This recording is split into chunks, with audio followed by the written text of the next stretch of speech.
Bismillahirrahmanirrahim. Assalamualaikum warahmatullahi wabarakatuh. Alhamdulillahirabbil alamin. Wassalatu wassalamu ala asyrafil anbiya'i wa mursalin wa ala alihi wa sahbihi ajmain, amma ba'du. Menjadi orang tua yang ramah tanpa marah-marah. Masya Allah. Iya. Sebetulnya ramah itu apa sih? Itu harus kita tahu dulu ya. Ramah itu apa? Karena kita orang Indonesia, ya mau nggak mau kita ambil sumbernya di mana Kamus Besar Bahasa Indonesia ya. Jadi ramah itu adalah baik hati dan menarik budi bahasanya, manis dan lembut tutur kata dan sikapnya, suka bergaul dan menyenangkan dalam pergaulan. Ini kalau arti ramah di Kamus Besar Bahasa Indonesia. Jadi ini kita cek aja dulu nih, ayah bunda, udah baik hati dan menarik nggak budi bahasanya? Manis dan lembut tutur kata dan sikapnya nggak, gitu kan? Suka bergaul nggak sama anak-anak dan menyenangkan dalam pergaulan? Ya, kalau sekarang kita konteksnya adalah parenting, ya berarti sama keluarga kan, gitu. Jadi kalau sudah, alhamdulillah, terima kasih ya. Nah, tapi kita insya Allah hari ini kita tambahkan lagi agar betul-betul kita senantiasanya ramahnya ini betul-betul lillahi ta'ala ya.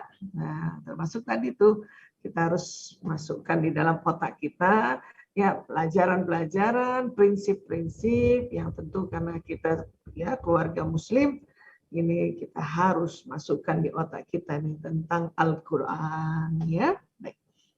Terus kalau bicara otak ini apa sih Bu Aisyah? Ini kan kita ada kaitannya dengan otak ya. Ya jelas karena saya juga modul saya senantiasa berbasicnya otak manusia. Jadi kita lihat lagi ya, ini otak manusia.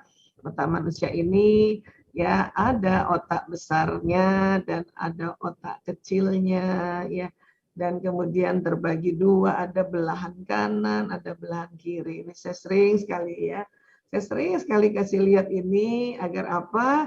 Agar kita ya ingat kalau kita punya otak ya. Nah, di dalamnya ada yang dinamakan sel otak neuron. Jadi di dalam otak ini ada sel otak jumlahnya 100 miliar, satu sel otak kerjanya kayak satu komputer yang tercanggih di zamannya. Ya ini. Jadi ini ada di dalam sini nih. Bayangkan ini satu komputer loh, kita ada 100 miliar. Allahu Akbar ya. Nah, nanti sel otak ini ada kabelnya ini kan ya. Ini akan saling sambung menyambung, sambil sambung menyambung membentuk memori, membentuk ingatan. Kok bisa dia tersambung? Karena kita menstimulasinya dari mana? Dari apa yang dilihat, apa yang didengar, apa yang diucapkan, apa yang dihidup, dan apa yang dirasakan di seluruh tubuh ini. Jadi kalau nanti kita lihat gambarnya seperti ini. Nah, ya apa yang dilihat, didengar, diucapkan, dihidup, dirasa di seluruh tubuh, terjadi sambungan-sambungan yang ada dalam otak. Nah, setiap sambungan ini membentuk ingatan, membentuk memori. Ya. Kalau kita nasihati diri kita, atau kita nasihati anak, atau sambung seperti ini. Ya. Jangankan itu, misalnya saya lihat nih dari tadi ya Ustadz Riza. Nah, di otak saya Ustadz Riza tersambung neuron ya tentang wajahnya Ustadz Riza. Kemudian suaranya tadi ya itu tersambung di otak saya. Sehingga insya Allah suatu saat mungkin ke PHIS Karawang ya, Ustadz Riza di Karawang kah? Itu mungkin dari jauh jarak 5 meter saya udah tahu oh itu Ustadz Riza. Nah, kayak gitu.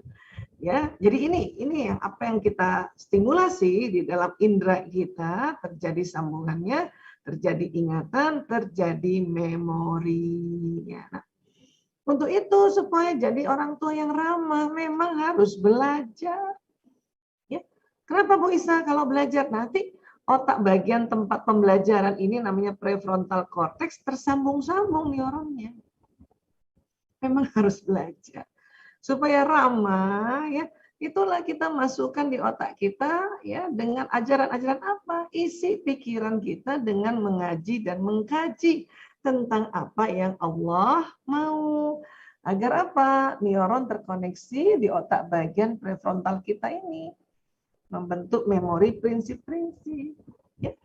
Tadi ibunda kita, Bu Tati Haryati, ya, telah membacakan Quran Surat An-Nisa ayat 9, itu harus masuk di otak kita. Ya, selain kita mengaji, dikaji. Ya, itulah makanya beliau tadi kupas lewat tafsirnya, itu memang harus masuk. Bahkan diulang-ulang. Agar apa? Agar sambungannya jadi tebal. Nah, ini sambungannya tebal, Masya Allah. Ya, nih masuk. Senantiasa prinsip-prinsip ini nanti yang menjadi prinsip ini menjadi tuntunan kita. Ya. Dan alhamdulillah banyak sekali Allah ajarkan tips-tips parenting di Al-Quran. Selain Al-Quran, tentu kita melihat contoh teladan. Ya, contoh teladan utama memang kita harus baca itu sirah Rasulullah SAW. Bagaimana Rasulullah ya mendampingi anandanya, bagaimana juga Rasulullah mendampingi istri-istrinya, bagaimana itu harus masuk. Karena nanti akan terbentuk nih kabel-kabel di otak kita. Dan memang harus diulang-ulang kalau mau mahir. Ya, jadi harus ulang-ulang, ulang-ulang gitu. Demikian juga ananda kita. Ya, ayah bunda bersama bapak ibu guru di Buah Hati Islamic School Karawang ini, khususnya kan TK ya, karena TK yang menyelenggarakan ini, itu dalam rangka untuk mengisi otaknya anak dengan prinsip-prinsip kehidupan. Itulah kita ajarkan. Karena otak manusia itu banyak 100 miliar, maka nggak perlu satu hari doang diajarkannya, hari demi hari, minggu demi minggu, karena banyak banget. Lain binatang otaknya volumenya jauh lebih sedikit.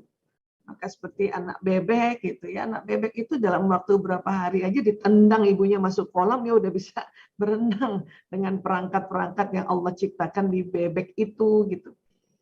Ya, dan ya cuman berapa hari aja itu bebek ditendang berenang udah bisa cari makan sendiri. Ya, manusia nggak begitu. Manusia perlu waktu untuk kita tuntun dia di sini. Belum lagi kita mengenal isi otak ini semua ya.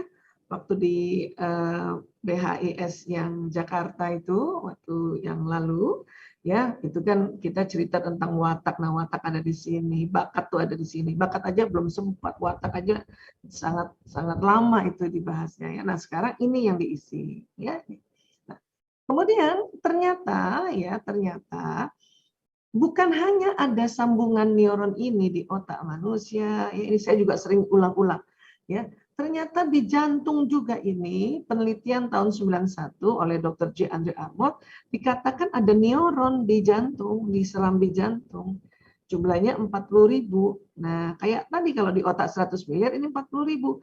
Dan ini akan terjadi sambungan juga. Bila apa? Bila kita ya mempelajari sesuatu. Jadi tadi sambungan. Untuk itulah sebetulnya ya para ulama dan para ilmuwan mengatakan kalau kita bilang kolbu itu sebetulnya organnya adalah jantung, ya, jantung. Karena ada neuron yang di kolbu ini terkoneksi membuat memori. Ya. Dan jauh sebelumnya ulama kita, salah satunya Imam Al-Ghazali di sekitar tahun 1110 ini, ya 1110 Masehi coba ya. Beliau sudah mengatakan bahwa di jantung itu ada titik kolbu, ada suara Tuhan. Ya. Tahun 91 aja dunia kedokteran baru mendapatkan neuron. Al-Ghazali sudah bilang, itu jantung itu selain memompa darah, ada itu di bagian kanannya itu ya titik kolbu itu. Ada kekuatan di situ. Imam Al-Ghazali mengatakan gitu. Ya, sekarang kan sudah ditemukan alat untuk melihat sesuatu yang lebih kecil. Ya. Bahkan di tahun 1998 ya di Institute of Harmath ya itu kerjasama Inggris dengan Arab Saudi khusus untuk membahas kolbu itu mengatakan bahwa ada suara Tuhan di situ, ada ajaran-ajaran Tuhan di situ di kolbu ini. Ya, Imam Al-Ghazali sudah duluan mengatakan ya ada titik kolbu. Nah, jadi disinyalir ini ya di dalam kolbu kita sudah ada sambungan tipis, ada patron tentang apa yang Allah mau. Untuk mengetahui apa yang Allah mau, tentu kita baca Al-Qur'an. Ya, ada juga ulama yang ada di sini ini Institute of Harvard ya, yang memang ilmuwan bersama ilmuwan muslim juga ya. Mereka dengan saklek mengatakan sudah ada Al-Qur'an di jantung itu. Memang masih tipis sambungannya.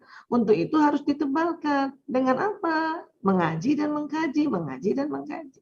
Kalau dia tebal, ya jantung ini bisa memberitahu pada otak dan jantung ini memberitahu pada seluruh tubuh.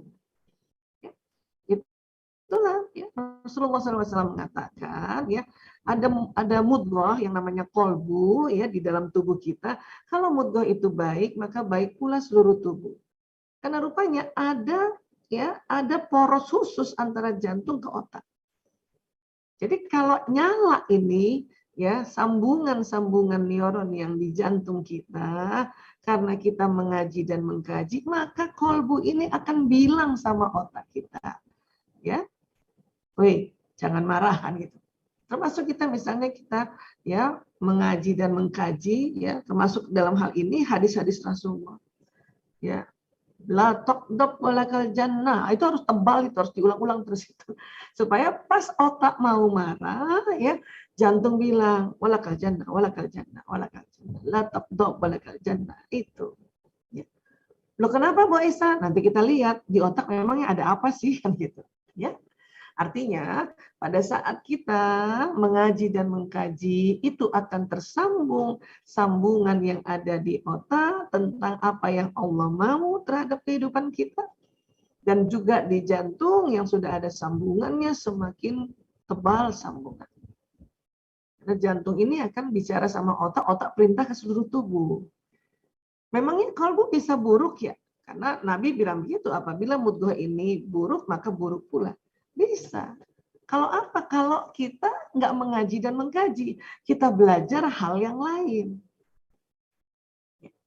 Kita nggak ngaji mengkaji, belajarnya cuman ya kapitalis, liberal, sekuler. Hati-hati, ini sambungannya jadi sekuler. Itulah saya sangat mendukung sekali, bahkan menyuruh sebetulnya saya. Sejak kecil anak-anak kita yang keluarga muslim ini masukkan sekolah Islam. Agar sambungan pertama itu memang yang ada di dalam jantung patron, ya apa yang Allah mau jadi kuat.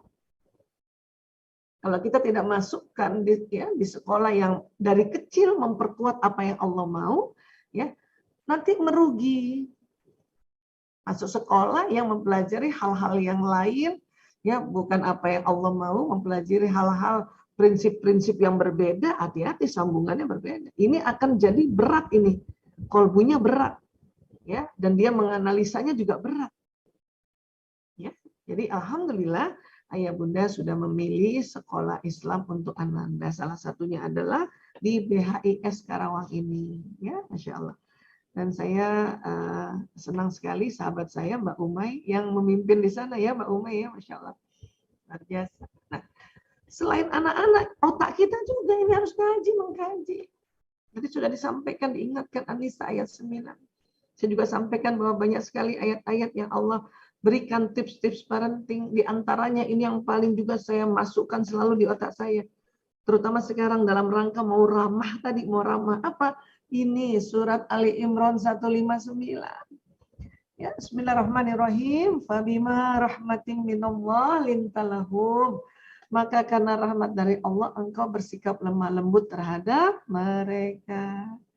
Karena tadi ramah salah satunya cirinya adalah ya tutur kata lembut, sikap lembut. Jadi Allah sudah ajarkan duluan ini sebetulnya ya. Walaupun tafazzan galizal qalbi lan fadduh min haulika.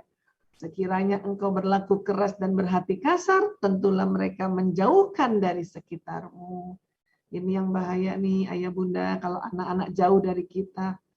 Minimal dia kunci kamar tuh, hati-hati. Ya. Yang bahaya lagi kalau nanti sudah makin remaja, dia pergi apa? Terjadi penyimpangan-penyimpangan di luar rumah. Termasuk penyalahgunaan narkoba, kenal komunitas LGBT, kenal komunitas yang mengarahkan ajaran-ajaran yang tidak benar. Makanya hati-hati. Ya, hati-hati. Tadi juga Bu Tati katakan di surat An-Nisa ayat 9, kita diminta untuk berkata yang benar. Itu semua harus masuk di otak kita. Ya. Bu Aisyah, saya sudah lembut, tapi itu anak intonasi suaranya masih keras, malah dia yang keras Bu Aisyah.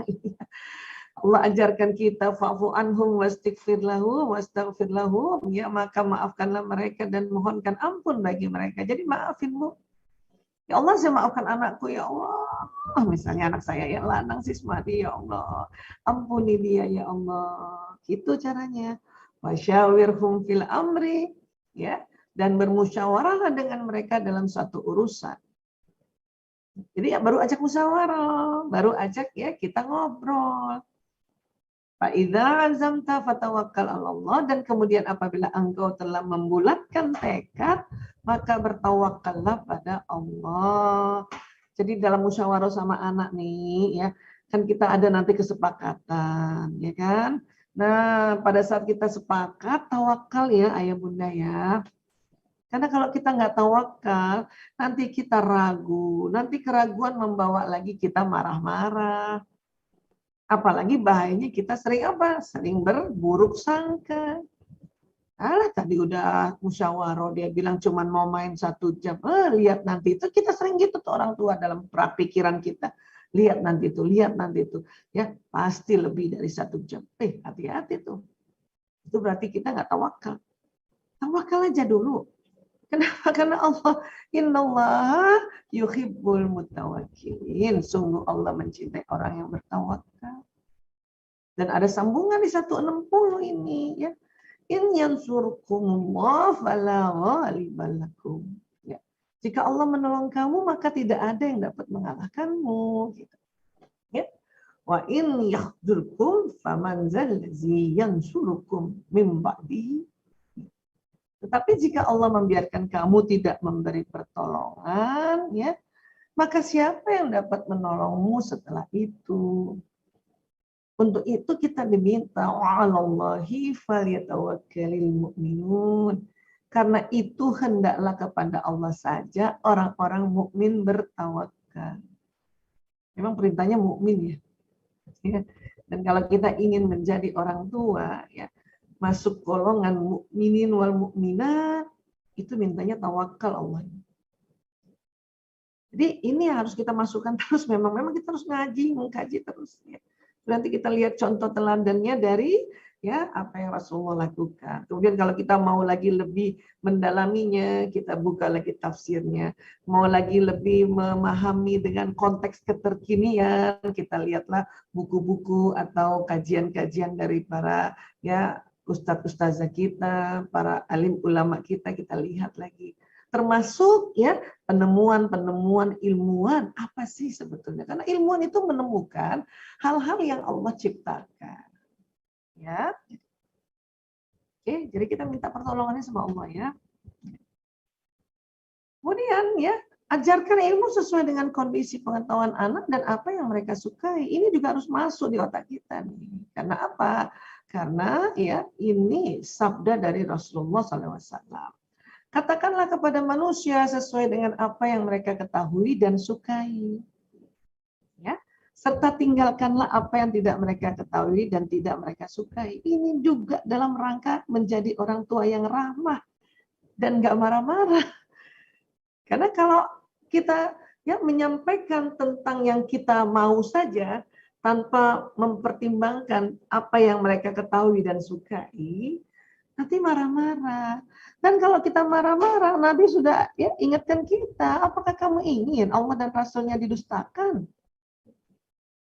Jadi Rasulullah sudah wanti-wanti, hati-hati sama kita untuk ya kita seperti ini agar ramah tadi dan nggak marah-marah. Kalau marah-marah, wah nanti anak-anak bilang ya susah belajar Islam, susah nauzubillah min dzalik. Ya, jadi itu yang kita perlu masukkan terus menjadi orang tua. Ya, bikin satu habit kebiasaan setiap hari buka Quran. Ya, mungkin setiap hari ya membaca satu teknik-teknik parenting yang Islami. Insya Allah kita akan menjadi orang tua yang senantiasa berikhtiar untuk ramah. Ya. Wah Isa, saya sudah belajar ikut parenting gitu ya, kok masih aja mau marah kan gitu. Ya, masih aja saya mau marah, gimana nih? Memang ilmu itu ada di dalam otak bagian depan sini, itu pikiran atau akal tadi. Ya. Kemudian kita tahu juga kolbu kita ini, ya, ada yang terjadi yaitu sambungan-sambungan neuron di dalam kolbu ini. Ya. Bahkan kalau kita bilang perasaan itu nanti kerjanya di kolbu ini. Kalau pikiran kerjanya di dalam otak ini. Dan ada satu lagi yang harus kita pelajari yaitu emosi. Ya. Emosi, waduh, memangnya ada di otak kita emosi? Ada. Allah yang berikan emosi ini, otak emosi. Allah yang ciptakan. Untuk apa? Untuk Allah mau lihat kita berikhtiar nggak mengendalikannya atau mengelolanya. Emosi ini kalau nanti bahasa di konteks Islamnya ini nafs. Nafs. Nah, nafs ini bisa nggak kita kendalikan, bisa kelola. Nah, sewaktu kita mengelolanya itulah Allah perhatikan kita dengan teliti. Ya, ini mengelolanya nih bisa cepat tidak, atau waktu mengelola siapa yang dipanggil, siapa yang diingat. Ya. Kalau orang yang mengelola nafs ini, nah emosi ini yang diingat Allah, Allah, Allah, Allah, oh, itulah Allah memberikan pertolongan, ya, memberikan manfaat, memberikan kebaikan, memberikan benefit, memberikan yang kita sebut pahala. Nah, itu. Jadi inilah yang perlu kita pelajari, yaitu apa? Emosi. Oke, ayah bunda, bapak ibu ulun juga ya, sebagai ayah bunda anaknya yang langsung kan. Jadi kita ulang dikit ya. Ngaji, mengaji dan mengkaji. Agar apa? Nyambung di sini. Ya, neuron yang ya apa yang Allah mau yang ada di jantung juga nanti tersambung. Ya, Masya Allah.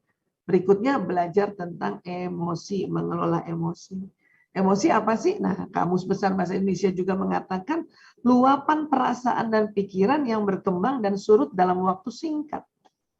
Memang pikiran perasaan tadi kita sudah tahu tempatnya, pikiran perasaan ini dipengaruhi oleh emosi. Tapi tenang, ya, dia memang berkembang dan bisa surut dalam waktu singkat. Asal tahu caranya. Ya. Atau diartikan keadaan yang reaksi psikologis dan fisiologis. Seperti kegembiraan, kesedihan, keharuan, kecintaan, ada semua tuh nanti di emosi itu.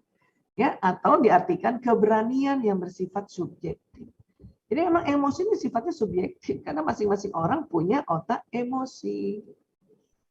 Bahkan sekarang diingatkan kembali bahwa selain kecerdasan intelektual anak-anak punya, ya termasuk kita, ya ini digadang-gadang untuk terus punya kecerdasan emosional, ya atau emotional intelligence, ya, emotional quotient. Emotional intelligence ini adalah kemampuan seseorang dalam menggunakan dan memahami emosi. Baik emosi diri sendiri dan orang lain. Gunanya apa? Tujuannya meningkatkan kesehatan fisik dan mental, serta mengharmoniskan hubungan komunikasi. Karena kita mau ramah kan berarti kan komunikasinya harmonis. Bukan sama ya, bukan sama. Bapak ngomong sama ibu ngomong, itu beda. Udah beda gayanya, beda intonasinya, ya beda caranya. Jadi goalnya harmonisasi, harmonis. Nada-nada kan itu beda-beda, tapi kalau dirangkai itu enak dengarnya. Gitu. Ya, jadi ini mengapa kita perlu belajar emosi.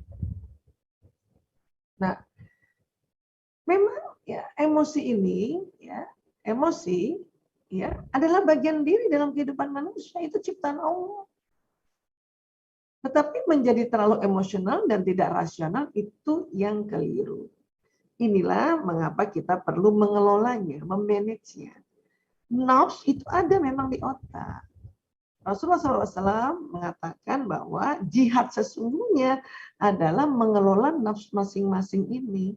Karena memang dia bersifat subjektif juga, bersifat perorangan, karena di setiap otak itu ada.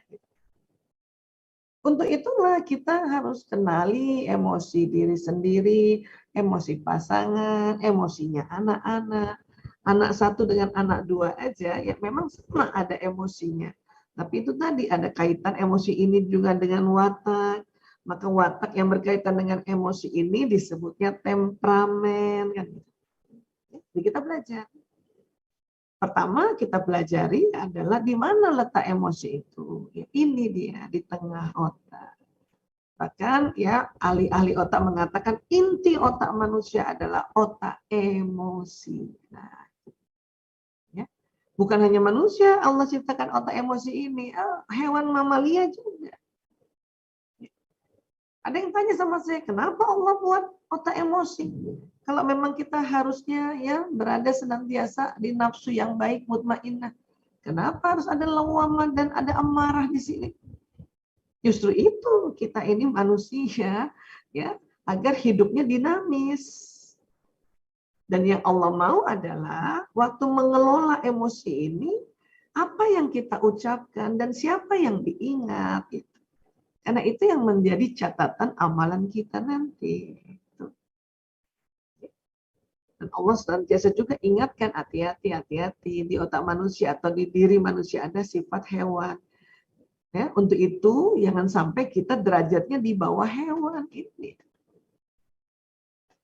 Berbagai cara yang diajarkan oleh Islam tentang akikah, tentang kurban. Akikah dan kurban itu ya yang kita potong adalah hewan mamalia, kambing, sapi. Karena itu perlambangan untuk menebus. Dan ternyata bukan hanya lambang, bayangkan kambing ya kalau yang punya anak laki melahirkan aja udah pakai biaya. Ya, kemudian anak laki 2 kambing, ngumpulin uang beli kambing, habis itu disembelih, ya, kemudian dimasak dibagi untuk orang lain. Itu kalau kita melakukannya ya dengan menyebut nama Allah itu nanti membuat otak emosi ini mudah dikelola pada anak-anak. Begitu juga Idul Kurban, bayangkan kita tiap tahun lagi ya kita kurbankan. Memang sebuah perlambangan, tetapi waktu kita melaksanakannya, kita beli, potong, kasih orang, itu membuat ya limbik sistem ini ya bisa senantiasa berada di mutmainnah seperti itu. Anak-anak ada emosinya Bu Aisyah? Ada dong. Dia dari kecil bahkan dari janin ini emosi. Emosi dasar pada anak ini 4 besar, senang, sedih, takut, marah. Dengan berbagai pecahan-pecahan jenisnya. Ini yang sama dengan binatang. Sedih, takut, marah, senang.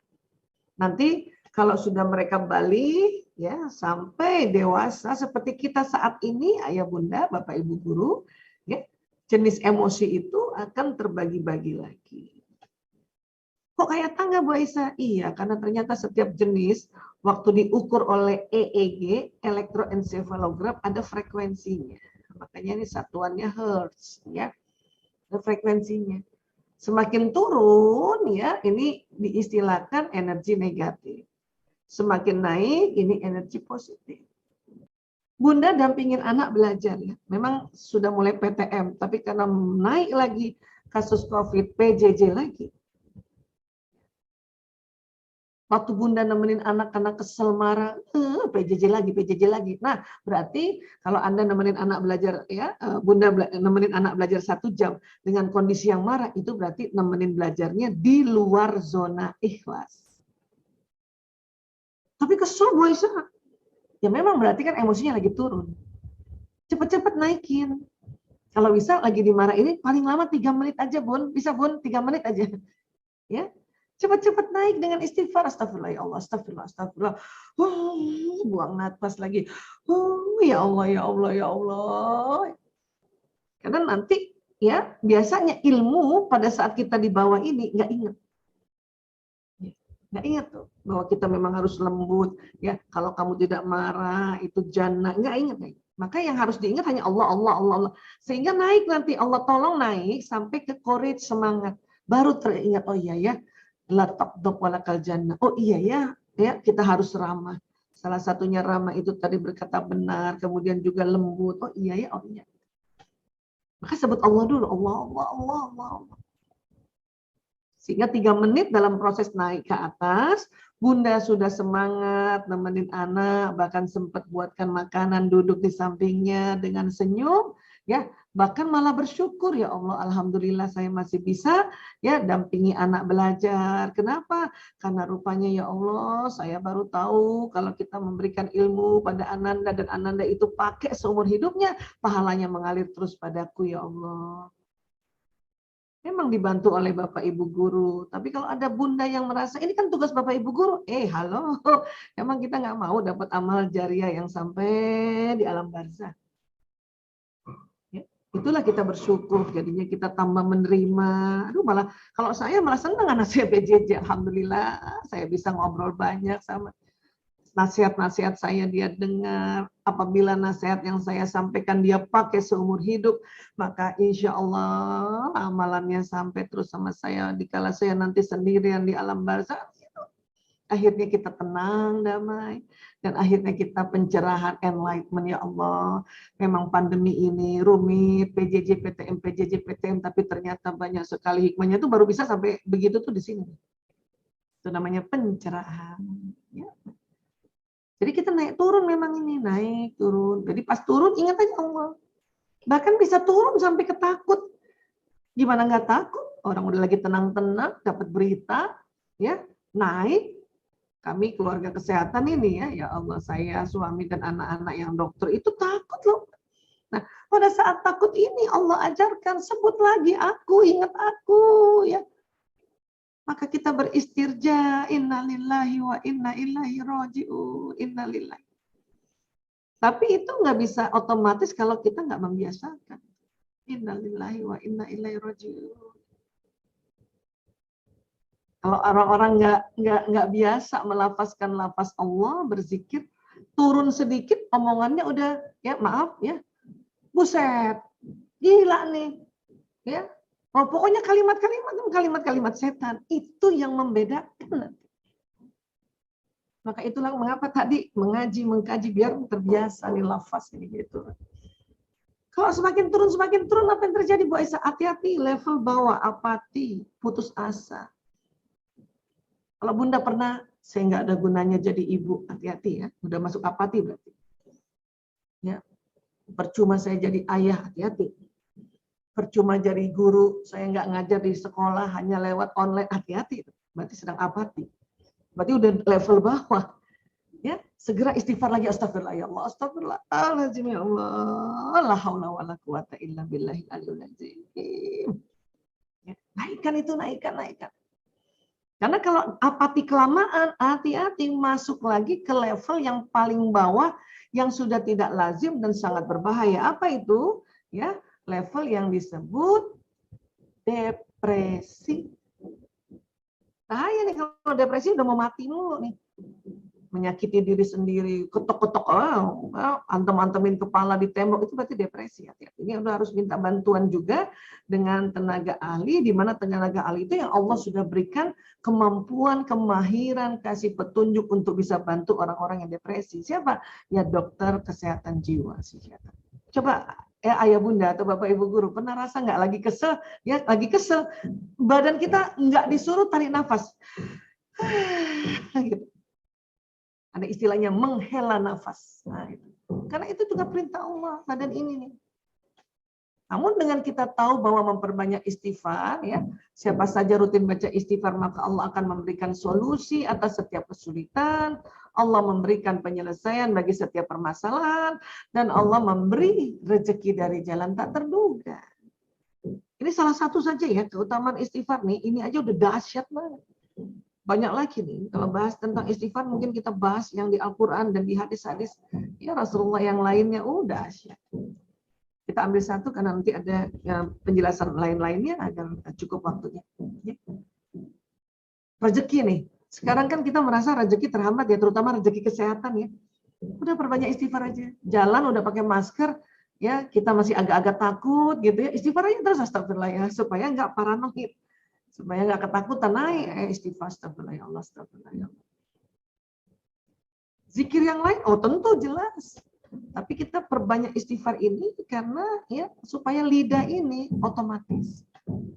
Rezeki ilmu juga anak-anak ya, ayah bunda yang masih berpikir bahwa aduh nih gara-gara nggak sekolah nih, oh udah istighfar aja, astagfirullahaladzim. Karena yang memberi ilmu Allah. Bapak Ibu guru memberikan informasi. Allah yang memberi ilmu. Karena Allah alimul ghaib wasyahada. Yang memberikan kecerdasan Allah. Karena Allah ar-Rasyid. Maka istighfar, istighfar. Karena Allah nanti akan beri rezeki. Anak-anak diajarin oleh Bapak Ibu guru informasi lewat Zoom di sekolah. Tapi nanti Allah yang memberikan rezeki ilmunya. Dia taunya dari mana apa yang diajarin Bapak Ibu guru. Oh, baru ngerti saat main. Baru ngerti saat dia bertengkar dengan adik kakaknya. Baru ngerti baru besoknya. Itu karena kita orang tuanya istighfar dan memohonkan kepada anak ini untuk diberikan ya tambahkan ilmu, tinggikan kecerdasan. Bahkan rezeki uang sekalipun, Bunda buka uang cuma tinggal 1 lembar uangnya. Pantang mikir pinjam sama siapa ya, minta sama situ pantang, itu pantang banget. Langsung istighfar dulu, astagfirullahaladzim, astagfirullah. Sering gitu Bun? Buka dompet langsung istighfar? Iya, ya teruskan ya Bun, teruskan gitu. Ya, dan langsung doa, ya Allah, astagfirullahaladzim, ya Allah, astagfirullahaladzim, karena Engkau yang maha memberikan rezeki, ya Allah. Ya, datangkan rezekiku, ya Allah, datangkan teman-temannya 1 lembar ini dalam dompetku, ya Allah. Gitu. Enak hidup ini. Ya, oke. Istighfar, mengeluarkan karbon dioksida, narik oksigen. Luar biasa, Masya Allah, ya. Kemudian kata Nabi, ya ini juga teknik yang Rasulullah ajarkan. Ya, apabila kalian marah dan dia dalam posisi berdiri, hendaklah dia duduk. Dengan itu marahnya akan reda. Jadi pun duduk Bun. Waktu duduk itu tarik nafas, istighfar, tarik nafas. Bahkan Rasulullah sampaikan juga jika belum juga reda, hendak dia mengambil posisi tidur. Ya udah Bunda rebahan aja Bun. Nggak usah juga ya, misalnya Bunda kesal sama anak karena ya sesuatu gitu ya, terus Bunda ingin nasihati tapi Bunda marah, duduk dulu. Sebelum nasihatin duduk dulu, tarik nafas, istighfar, ingat level emosi, naikkan dulu level emosi supaya nanti waktu kita mengajar atau memberikan nasihat ya, itu kita berada di nafsu mutmainnah. Jadi anak tersentuh bukan tersinggung. Oke? Naikkan dulu. Itulah tadi di Ali Imran 159 dikatakan fa'fu anhum wastaghfir lahum, maka maafkanlah mereka dan mohonkan ampun bagi mereka. Bahkan itu juga maafkan ke kita, ya Allah, saya maafkan diriku, ya Allah, ampuni aku, ya Allah, astagfirullahaladzim, astagfirullahaladzim, astagfirullahaladzim. Saya maafkan anakku, ya Allah. Tadi saya ngomong baru 1 kalimat, dia sudah 100 kalimat, ya Allah, ampuni dia, ya Allah. Gitu cara. Masih juga belum bisa ngomong lembut, rebahan aja dulu Bun. Ya, ini kata Nabi begitu. Saya sendiri yang tahun ini alhamdulillah 30 tahun menjadi orang tua, ini pakai cara begini. Nggak mikir ilmu parenting lainnya. Pokoknya Allah ajarkan, dicontohin Nabi, itu aja diikutin. Kalaupun hari ini tuh hanya dijelaskan sedikit-sedikit apa yang terjadi. Ini pun masih sangat-sangat sederhana. Karena yang terjadi itu lebih dahsyat lagi di tubuh kita kalau kita mengikuti tuntunan-tuntunan ini. Ya. Boleh nggak sih orang tua capek atau anak capek dan bosan? Boleh nggak sih? Sebetulnya boleh. Boleh banget. Karena ada onderdil otak kita yang turun. Namun, ya, kita diminta untuk segera ikhtiar naikkan. Ikhtiar naikkan. Itu yang Allah nilai. Siapa yang nggak capek? Manusia yang masih hidup di dunia, karena kita berpikir, berperasaan, dan tadi emosi, energinya jadi turun, maka asam laktat itu menumpuk di sel-sel tubuh ini. Makanya penat, capek, berat badan ini. Oh, anak juga begitu. Dan tambahan satu lagi, di otak kita ada namanya otak reptil, otak batang otak. Reptil itu kan cuma 2, fight or flight, serang atau lari itu. Ular kan reptil ya Bunda ya. Kalau kita ketemu ular, ular itu kalau ketemunya jauh dengan manusia, dia langsung lari. Tapi kalau ketemunya deket, dia langsung matok Bun. Otak kita juga begitu, Allah kasih. Dalam rangka menjaga diri kita dari serangan-serangan berbahaya. Kalau Bunda maaf di atas bus tiba-tiba ada copet, Bunda nggak bisa lari, pasti Bunda mukul kan atau menghardik, woi, kan gitu.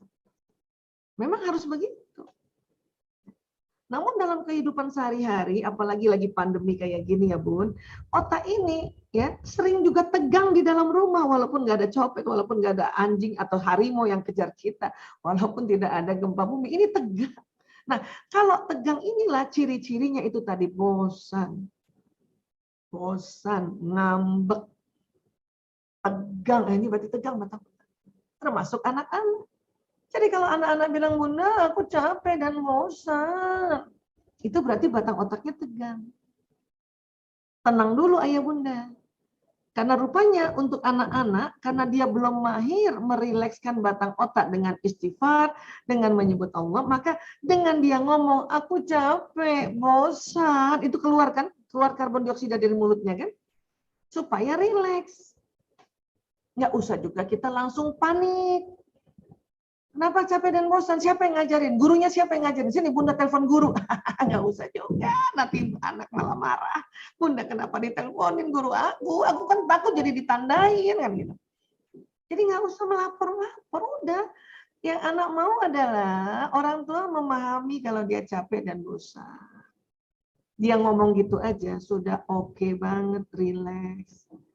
Ya, jadi suatu saat anak merasa, bunda aku bosan, bunda aku capek, bunda aku nggak ngerti, bunda aku kesel, bunda aku lapar. Apalagi anak laki, bun.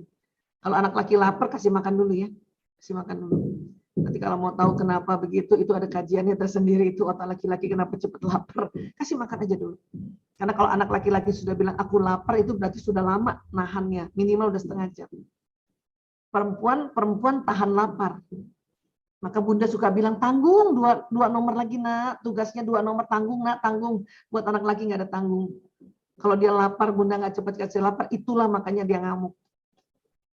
Ya, dan ini bunda dengerin aja. Atau bunda memvalidasi, iya nak, bunda ngerti nak, bunda juga capek, bunda juga bosan nak. Iya nak, kan gitu. Kan enak sekarang ya. Supaya apa? Supaya anak-anak kita ya ini benar-benar ya tahu merasa aman dan nyaman tinggal sama bundanya ya.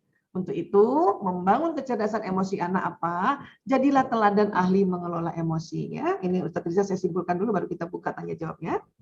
Jadilah teladan ahli mengelola emosi. Karena anak juga harus tahu bahwa ibunya marah, ibunya sedih, tapi ibunya langsung duduk, tarik nafas, istighfar. Itu nanti anak belajar. Insya Allah kita duduk, tarik nafas, istighfar, udah naik levelnya. Kecuali hal-hal yang berat banget. Pasti itu karena susah, maka suruh rebahan. Minta waktu, anak bunda tidur dulu, istirahat dulu ya. Atau kalau saya langsung rebahan di lantai. Anak saya udah hafal tuh, kalau saya rebahan di lantai berarti ibu marah banget. Ya. Ibu marah banget. Tapi saya nggak mau diomongin, nggak mau saya keluarkan, saya damprat anak-anak. Kan kita mau jadi yang ramah, yang lembut tadi. Begitu juga kalau marah sama suami itu kadang-kadang paling sering itu rebahan itu karena marah sama suami. Suami saya juga paham, jadi dia tenang, dia tungguin saya. Kemudian kenalkan ragam jenis emosi. Jadi kalau pas anak marah kita bilang lagi marah ya nak, sedang kesal ya nak, ya, sedang sedih ya nak. Itu biar mereka suatu saat ya mereka nggak usah perlu teriak-teriak, dia bilang bunda aku kesel bun, aku marah banget bun, karena dia sudah ngerti ini nama emosi ini maka harus dikemukakan ya. Kemudian ajari anak menerima emosi sebagai hal yang wajar, itu ada di otakmu ya nak. Kalau sedang turun naikkan ke atas, ingat Allah. Karena kalau tidak, setan itu sifat dari emosi negatif yang bentuk setan itu, karena setan itu adalah sebuah sifat, dia nanti ya mengekang kamu nak. Jadi kan semuanya ini berkaitan, nggak mungkin pisah-pisah ilmu dengan Islam itu, nggak mungkin pisah. Ya. Dan saling belajar menceritakan emosi. Ibu, aku kesel. Kenapa nak? Ya tiba-tiba nih COVID naik lagi. Iya, nah ibu juga sebetulnya kesel, bahkan takut. Ngobrol aja. Karena dua-duanya sama-sama harus rilekskan batang otak dan otak mama Lia. Oke? Nah inilah cara yang saya bisa sampaikan. Lebih kurangnya mohon maaf. Kita perdalam, masih ada waktu juga untuk kita sharing-sharing atau ngobrol-ngobrol ya. Baik, saya kembalikan. Mohon maaf lahir batin. Wabillahi taufiq wal hidayah. Wallahu a'lam bishawab. Assalamualaikum warahmatullahi wabarakatuh.